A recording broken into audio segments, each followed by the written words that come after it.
Here's my audience, 1, 2, 3, 4, and 5. And this is my persuasive speech on changing education. So I want to start by saying that I was taking a walk with my son, who's 6 years old, and we were walking by his school, and on the sidewalk is a huge white line running down the length of the sidewalk. And he points to it and he says, "Mommy, that's the line that we walk on to be shown how to follow the rules." And I just basically thought to myself, wow, these guys are like little soldiers. And that's how they're being treated. And anytime I would ask him about how his day was at school, how he's liking school, basically says it's boring. So I found some essays by John Taylor Gatto, and according to him, there are many problems with the way schools are structured. They are set up more to establish rules than to create an environment that nurtures creativity and free thinking. With the current structure of our educational system, we are breeding mediocrity in our students rather than encouraging them to reach their full potential. The structure of public education, the way it is right now, is not beneficial to our students. We should adopt a more open curriculum that will ultimately lead to more creativity and a better education, because the more that they're interested, the more they're going to learn. So let's take a look at how the school structure is currently set up and why. At this point, schools seem more like prisons to students than environments that are meant for encouragement and learning. And it started in the early 1900s, basically at the start of the Industrial Revolution, to take on the structure that we know today in response to creating a disciplined workforce in society where security, comfort, and predictability were encouraged. And at this point, schools established a respect for authority. And at this point in time, much of the time is spent teaching students how to pass standardized tests rather than engaging them in free thinking. They're regurgitating material that's learned. And the classroom itself is completely too structured. They should be allowed to, move freely around the classroom. And I just want to note that many prominent figures in history, from inventors to intellectuals, have either not finished school at all or did very poorly, yet went on to have amazing success. And one that comes to mind is Einstein.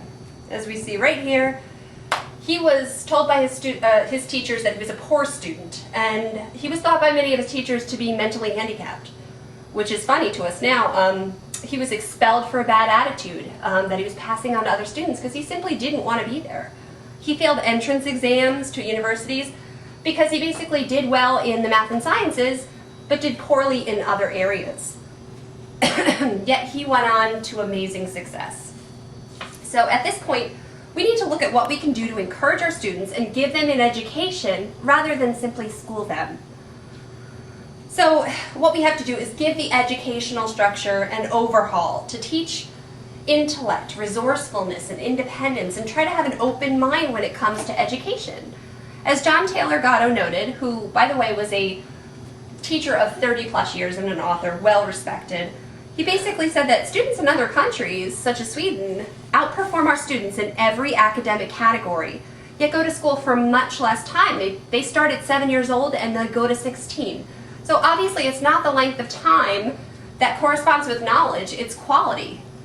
And also noted, in Sweden, the students focus on their interests and allow their students to delve into specialized training early on in their education in whatever field it is they're interested in. So they're not just learning all these things, the basic math and sciences. They're going on to do what it is they want to do in their careers.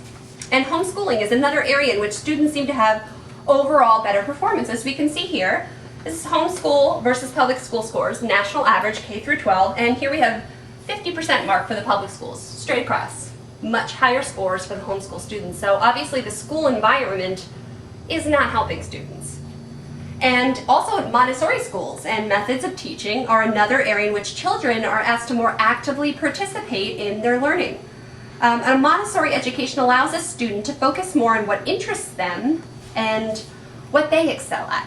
So as we see here, these are two classrooms. This is a Montessori classroom and this is a public school classroom. The Montessori classroom, they're free to walk around. There's many areas to kind of dive in and see what your likes are. And in this classroom, not so much. So we should be more flexible in the school setting and about the texts and the tests, and do away with the confinements of seating and the classroom setup. Have it more free-flowing so it interests the students.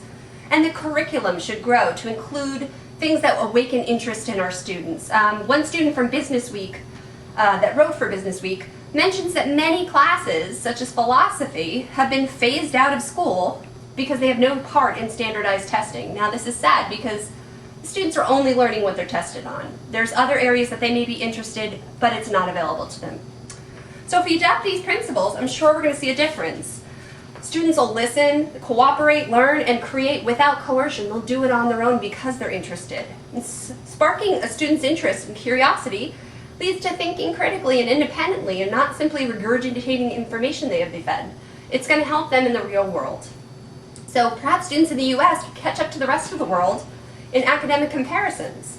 And in a country with so many resources available to us, we should be surpassing others instead of breeding mediocrity at this point. We have everything available to us at our fingertips. And we'll undoubtedly see a more positive attitude from students regarding school. No more, it's boring. So this is the issue that currently plagues our students' educations. And in a nutshell, the structure of today's system is lacking an encouraging environment. And it's hampering our students' potential. And I urge everyone to take a look at any of John Taylor Gatto's essays on education or go to thenaturalchildproject.org for a more in-depth look at our current state of education and where we can go from here, because there's many possibilities. And in order to take action, we should go to the school board meetings or write or contact the local congressmen or women and tell them about our concerns about education. And in order for our students to receive a quality education, we need to take control back from the institution that is our schools and put it where it belongs, in the hands of our students. Thank you.